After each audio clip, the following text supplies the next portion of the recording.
idea what to say about that video, except for that's what we did today. I saw her eyebrows from over here. She's over there. She's right there. And she's making fun of me because it's awkward talking to you guys when she's right there. But it doesn't matter. That's what we did today. We went to that place, Hurricane Shoals, down the road kind of from where we live. And we just filmed and had a good time. It's kind of a random trip.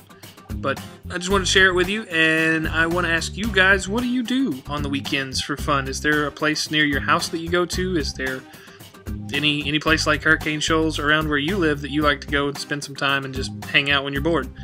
You can leave me a video response.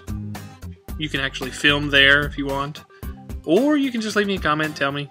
Or you can just click the like button, favorite, that kind of thing. Share the video. Because you guys are lazy. I know that because I'm lazy and I'm a YouTuber. That's just what we do. We watch. We consume. But anyway, thanks for watching. I'm going to go. And I'm not keeping my glasses down here because I'm old.